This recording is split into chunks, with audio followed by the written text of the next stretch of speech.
Amelia woke every morning to the soft glow of sunlight streaming through the grand windows of the mansion she called home, yet each day felt colder than the last.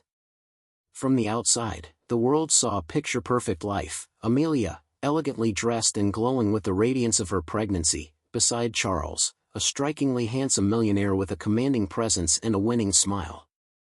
Friends envied their lavish lifestyle, the countless social gatherings, and the luxurious vacations Charles meticulously shared on social media. But behind closed doors, Amelia felt a heavy loneliness she could not shake. Charles, once attentive and charming, had gradually become distant, preoccupied with business deals, appearances, and his own ego. His eyes, which had once held warmth when they met hers, now often looked past her, focused on some invisible standard of perfection he expected from the world, and from her. Amelia longed for a simple touch, a word of reassurance, or a glance that reminded her she was not just a trophy wife but a human being carrying a life within her. Each night, she watched him in the grand living room, laughing and charming guests, and felt the sharp pang of isolation. The mansion's gilded walls, ornate chandeliers, and expensive artworks could not mask the emptiness that had begun to suffocate her. Though Charles provided everything the world could measure in wealth and status, the emotional void he left behind was immeasurable. Amelia often found herself sitting by the nursery, her hands resting gently on her growing belly, whispering hopes and dreams to the child she carried. She vowed silently that no matter how cold or distant her husband became, she would protect this new life with every ounce of her strength, for it was the one source of warmth and hope that had never abandoned her. Even in a marriage overshadowed by appearances, Amelia's heart refused to surrender. Amelia had always known that her life was intertwined with a legacy far greater than most could imagine, yet it was a secret she carried quietly, buried beneath layers of humility and caution. Long before her marriage to Charles, her grandfather, a shrewd and visionary man, had entrusted her with an inheritance that included not only the mansion she now lived in but also the sprawling land that stretched beyond the eye, dotted with ancient oak trees and hidden gardens, as well as significant shares in multiple thriving businesses. These holdings had been carefully placed in her name, shielded by legal measures and subtle instructions, with the explicit purpose of protecting her from anyone who might try to claim them. Amelia had never flaunted her inheritance, believing that true strength was shown through wisdom and restraint, not wealth. Her decision to keep it hidden from Charles had been deliberate. From the early days of their courtship, he had been prone to boast about his own wealth, his social connections, and the grandeur of the life he provided.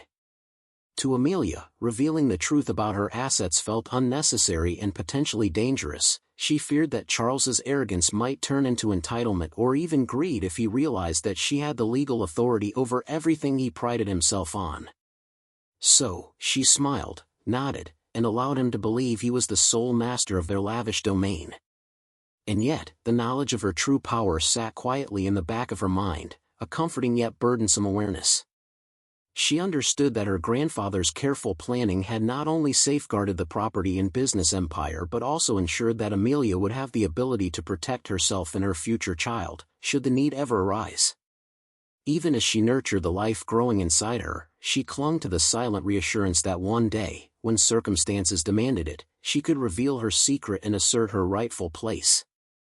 The legacy, once hidden, was not just about land, buildings, or money. It was a shield, a safeguard, and a promise that no matter the cruelty or arrogance she might encounter, she was never truly powerless. The once harmonious atmosphere of the mansion had begun to feel strained, like delicate porcelain threatening to shatter with every careless word. Small disagreements, once easily resolved with compromise and understanding, now erupted into tension-filled arguments that left Amelia emotionally drained. Charles, whose charm had once masked a subtle arrogance, began to reveal a harsher, more impatient side. He criticized her for complaining about fatigue, nausea, and swelling, dismissing her very real pregnancy symptoms as mere weakness. "You're overreacting again," he would snap, his voice sharp and dismissive, leaving her to wonder if he even understood the physical and emotional toll her body endured. Amelia tried to explain, to appeal to his empathy, but each attempt seemed only to widen the growing distance between them. The mansion's opulent halls, lined with expensive artwork and gilded mirrors, now echoed with coldness instead of laughter. She felt invisible in her own home, her concerns brushed aside like insignificant shadows. The golden walls, symbols of wealth and luxury, now seemed like barriers separating her from the husband she had once adored. With every conversation, Charles's ego subtly grew, fed by his unchecked impatience and growing sense of entitlement. He boasted about managing their finances, social events, and business ventures, rarely acknowledging Amelia's quiet contributions or sacrifices. His dismissive attitude was no longer limited to words, it seeped into his actions, leaving Amelia isolated and questioning her place in the life they had built together. And yet, she remained patient, hoping that the man she loved, the man she had trusted with her heart and their unborn child, would remember kindness and empathy before it was too late.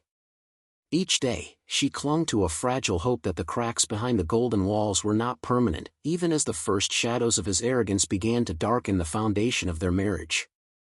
It began subtly, almost imperceptibly, the way dangerous storms often do, quietly at first, with hints of unease that only Amelia could sense.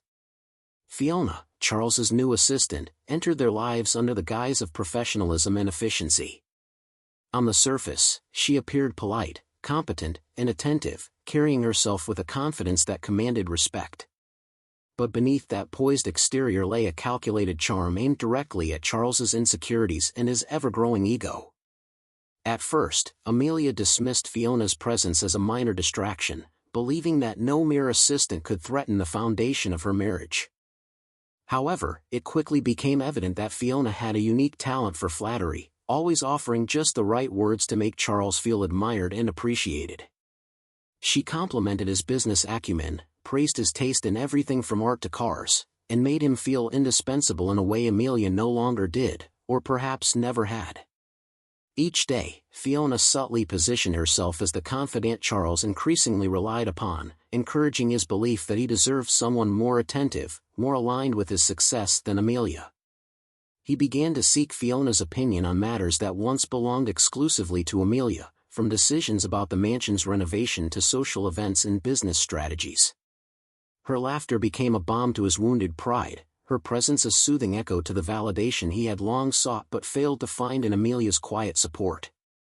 Amelia watched with a growing sense of unease, the pangs of jealousy and fear twisting in her chest, yet she remained composed, unwilling to create a confrontation she feared would only escalate.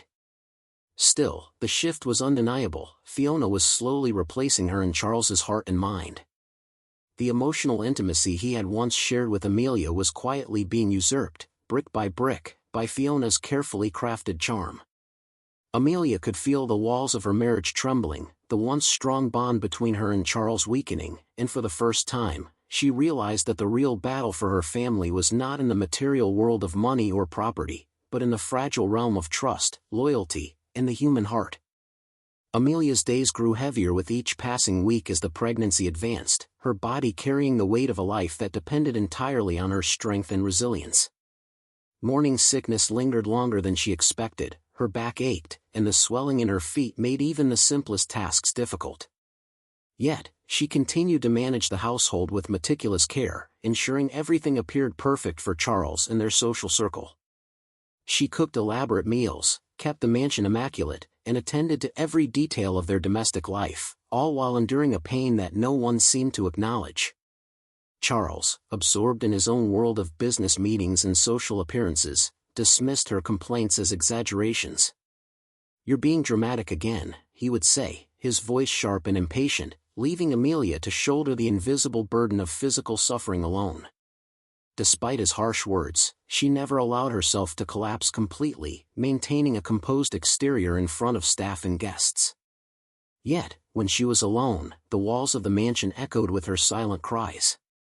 She would sit on the edge of her bed, hands pressed against her swollen belly, and weep quietly, whispering apologies to her unborn child for the tears she could not hide. The emotional exhaustion was as palpable as the physical pain, and Amelia often questioned whether she could continue enduring both. But even in her deepest moments of despair, her maternal instinct burned fiercely. She reminded herself that the life growing within her deserved protection, love, and unwavering care. Every silent tear was a vow to shield her child from the harshness of the world, from the cruelty and indifference she faced daily. Amelia's suffering was invisible to those around her, but it fueled a quiet strength, a determination that no amount of neglect or dismissal could break. She would endure, not for herself, but for the life she had promised to nurture. The evening began like any other corporate gala, with the chandeliers glittering above the elegantly dressed crowd and the scent of expensive perfume mingling with the subtle aroma of fine cuisine. Amelia, dressed in a flowing gown that highlighted her pregnancy glow, tried to maintain her composure, hoping for a peaceful night in what had once been a harmonious marriage. But as soon as they arrived, she sensed a shift. Charles, suave and confident as ever, seemed almost magnetic to the guests, but his attention was increasingly diverted, not toward her, but toward Fiona. She stood close to him, laughing at his jokes with a delicate tilt of her head, her hand brushing his arm ever so lightly. Guests began to whisper, their curious eyes flicking between Charles and his assistant. Amelia felt a cold pit form in her stomach as she watched the scene unfold. The laughter, the gentle touch, the inside jokes, it was all too intimate, a display of connection that should have been reserved for a husband and wife. Unable to bear it, Amelia excused herself and retreated to the restroom, where the heavy doors closed behind her like a shield against the public spectacle. She leaned against the cool marble wall, tears slipping quietly down her cheeks, and tried to steady her breathing. Her heart ached not just for herself but for the betrayal unfolding before her unborn child. When she finally returned to confront Charles, her voice trembled but carried the weight of her pain. "Why are you doing this?" she asked softly, hoping he would understand. Instead, Charles's response cut deeper than any insult she had endured. "You're being insecure again," he said, his tone dismissive, his eyes avoiding hers. In that moment, Amelia felt a shattering realization: the life she thought she shared with Charles, the trust, the intimacy, the love, was crumbling. The humiliation, the whispers of the guests, and the cold indifference in his voice revealed the truth she had been trying to ignore: something was deeply, irreparably wrong in their marriage. That night marked the first undeniable fracture in the facade of perfection they had both so carefully maintained. The tension that had been building for weeks finally erupted the moment Amelia returned home from the corporate dinner. The grand doors of the mansion closed behind her with a deafening thud, echoing the storm that had been silently brewing within Charles. His eyes, once filled with charm and pride, now burned with fury, and his words were sharp, slicing through the air like shards of glass. "I've had enough," he shouted, his voice bouncing off the gilded walls. Amelia froze, clutching her growing belly, fear and disbelief coursing through her veins. Fiona, ever the silent manipulator, lingered in the corner, her calm presence a stark contrast to the chaos she had subtly inspired. Charles pointed at Amelia with an accusatory finger, his ego fully inflamed. "You're worthless. I can't stand living with someone so weak and dramatic." The words hit Amelia like a physical blow, yet what followed left her in sheer shock. With a cruel gesture, Charles began tossing her belongings, clothes, small keepsakes, even the bag she had carried to the dinner, toward the door. Each item that hit the marble floor echoed the betrayal she could scarcely comprehend. Despite her fragile, pregnant state, he physically shoved her toward the mansion gates, indifferent to her protests, her pain, or the life she carried inside her. Amelia stumbled, rain beginning to pour from the darkening sky, soaking her gown and chilling her to the bone. The staff watched in silence, powerless and fearful of Charles's wrath, while Amelia fought to maintain her balance and composure. Tears blurred her vision, her chest heaving with sobs she could not voice, and yet, through the terror and the cold, her maternal instinct surged fiercely. She shielded her belly, whispering reassurances to her unborn child as if the life she carried could anchor her amidst the storm of cruelty. The mansion, once a sanctuary of comfort and luxury, had transformed into a battlefield of arrogance, betrayal, and heartache. That night, under the pouring rain and against the opulent gates of her own home, Amelia realized the depth of her husband's cruelty and the beginning of a journey that would test every ounce of her courage and resilience. Amelia huddled against the cold, wrought-iron gates of the mansion, her soaked gown clinging uncomfortably to her trembling body. Rain poured relentlessly from the dark sky, soaking her hair and chilling her bones. Each drop felt like a cruel reminder of how utterly alone she had become. Her hands, once steady and confident in the household she had maintained so diligently, now shook as she pressed them against her swollen belly, silently pleading for the safety of the life inside her. Hunger gnawed at her stomach, but she barely had the energy to think about food. Worse, her phone, her lifeline to the outside world, was blocked, leaving her with no one to call, no one to turn to, and no hope of immediate help. The thunder rolled in the distance, and lightning illuminated the cruelly indifferent mansion behind her, a place that had once symbolized comfort, now a fortress she had been expelled from. Amelia's mind raced with fear. She worried that the shock, the emotional pain, and the harsh cold might harm her unborn child. She whispered to the tiny life inside her, promising safety, warmth, and love, even as the storm raged around them. Tears mixed with the rain on her cheeks as she struggled to remain upright, each shiver and sob echoing the weight of betrayal. She had never felt more vulnerable, yet somewhere deep inside, a small ember of hope flickered, a belief that she would survive the night and find the help she so desperately needed. Mr. Harris, the elderly groundskeeper, had always been a quiet presence in the mansion, observing with gentle eyes and unwavering respect the dignity with which Amelia carried herself. That night, making his routine rounds despite the rain, he noticed her shivering figure against the gates. Alarmed, he hurried toward her, calling her name with urgency and concern. Upon reaching her, he wrapped his thick coat around her trembling shoulders, offering warmth and reassurance. "Amelia, you shouldn't be out here alone," he said softly, guiding her away from the harsh wind and rain. She leaned on him, exhausted, the weight of betrayal and fear finally pressing down fully on her. As they walked to his small caretaker's cottage, he reminded her of her grandfather's teachings, of the strength and wisdom that had been passed down to her. "You have forgotten, my dear, just how powerful you truly are," he said, his voice steady and filled with admiration. Amelia listened, tears blurring her vision, as he reminded her of the legacy and inner strength she possessed, qualities far greater than the cruelty she had endured. In that simple act of kindness, she began to feel a flicker of hope, the realization that even in the darkest storm, help could arrive, and that her journey toward reclaiming her life had just begun. Amelia sat in the quiet office of her grandfather's lawyer, the walls lined with dark oak shelves filled with leather-bound ledgers and aged documents that seemed to hum with history. Her hands trembled slightly as she watched the lawyer, a stern but kind man who had been her grandfather's trusted advisor for decades, pull a thick folder from the top shelf. He opened it carefully, revealing a collection of deeds, contracts, and legal certificates, each one meticulously detailed and stamped with authority. "These documents, Amelia, confirm everything your grandfather entrusted to you," he said, his voice calm but carrying the weight of truth. As she sifted through the pages, Amelia's eyes widened in disbelief and awe. The first documents revealed that the mansion she had been forced to leave was legally hers, the walls, the floors, the priceless furnishings, all under her name. She could hardly believe that the very place where Charles had exerted his arrogance, the space he had thought he owned, had always belonged to her. Further papers outlined the vast stretches of surrounding land, rolling hills, hidden gardens, and acres of fertile estates, all under her stewardship. Finally, she discovered documents detailing significant shares in her grandfather's businesses, some of which had grown exponentially in value over the years. Each revelation built upon the last, a crescendo of power and protection she had never fully realized she possessed.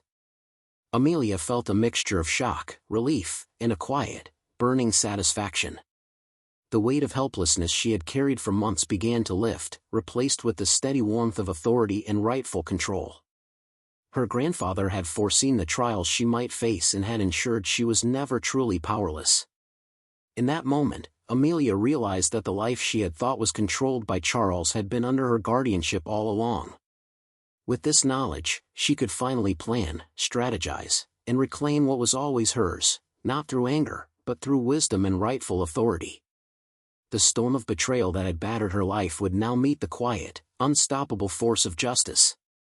Amelia felt a renewed sense of clarity and strength coursing through her as she left the lawyer's office, the folder of legal documents clutched tightly in her hands. For the first time in months, fear and despair were replaced by determination. She knew that she would no longer allow anyone, not even Charles, to dictate her worth or her future. Her pregnancy had made her vulnerable in body, but her mind and spirit were unshakable. Every step she took now carried purpose, every decision would be guided by the knowledge that she held the power to protect herself and her child.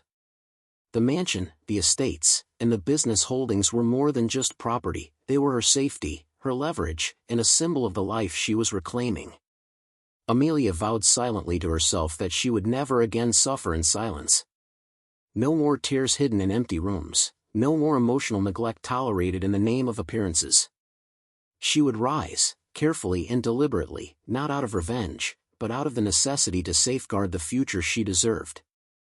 As the sun broke through the clouds, casting a warm glow over the grounds she legally owned, Amelia felt a deep sense of rebirth.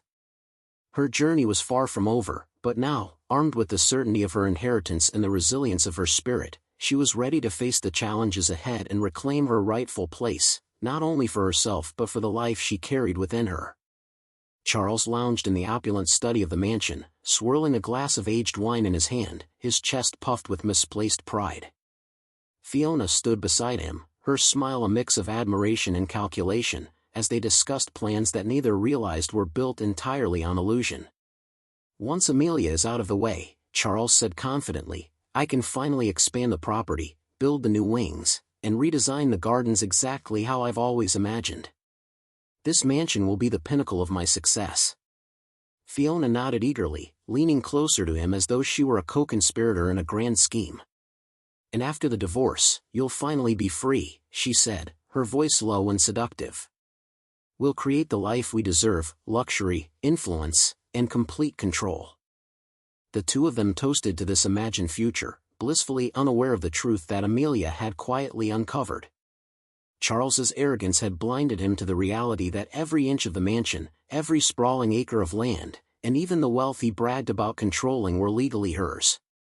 They celebrated their delusional victory, laughing at their plans to live in a mansion that Charles thought he owned, plotting their future as if Amelia were merely a minor obstacle to remove.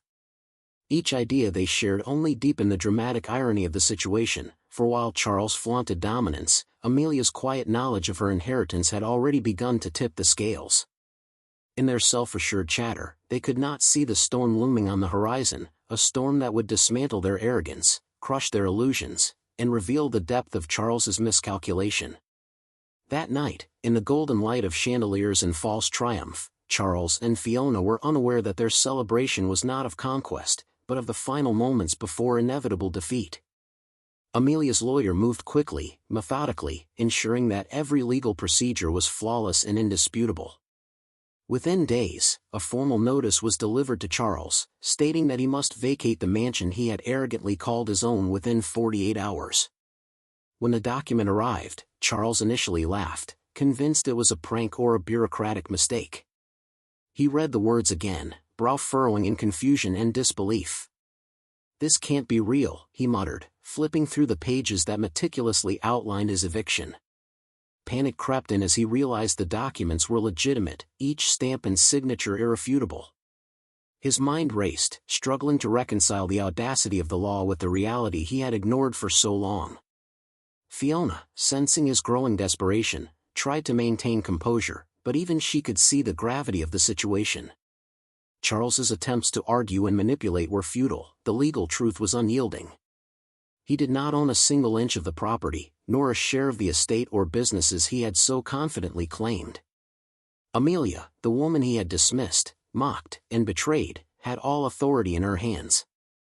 The mansion, the gardens, the lands, and the wealth he coveted belonged entirely to her. Shock, rage, and disbelief overtook him, a feeling he had never known before, leaving Charles powerless and exposed. The arrogance that had once defined him now became his undoing, as the reality of Amelia's ownership shattered his delusions and set the stage for a reckoning he had never imagined. The gates of the mansion trembled as Charles arrived in a sleek black car, his face twisted with fury.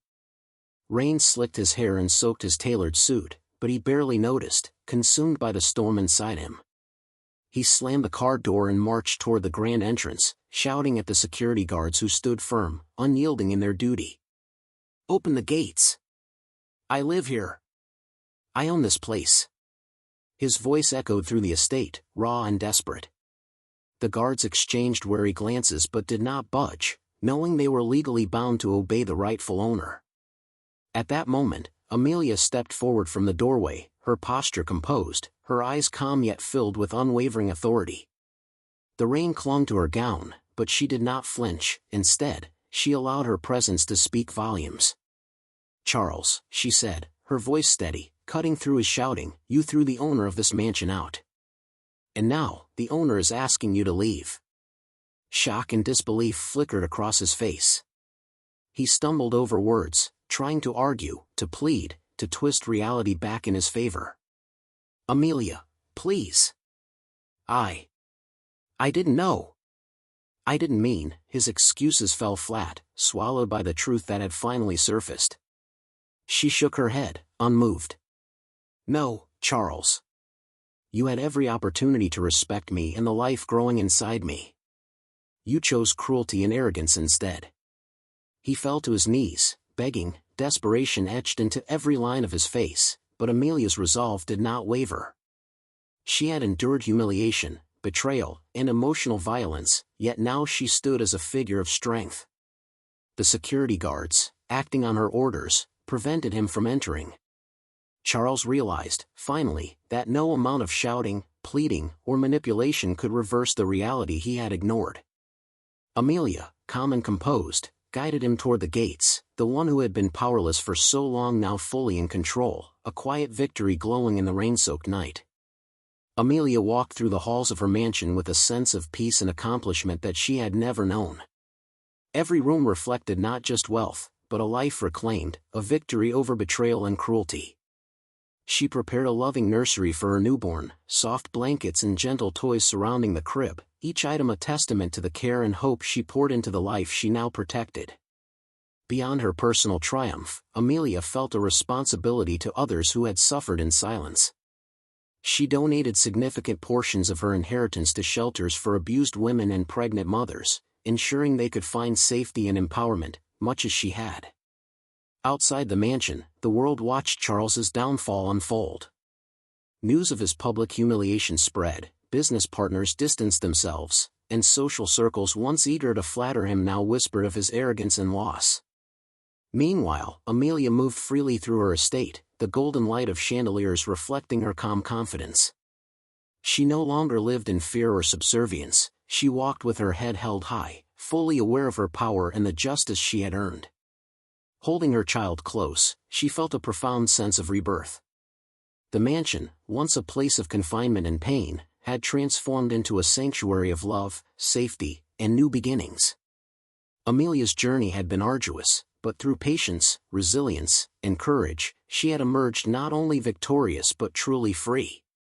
The life she now embraced symbolized strength, independence, and hope, the ultimate testament to a woman who refused to be broken, and who had finally claimed the life she deserved.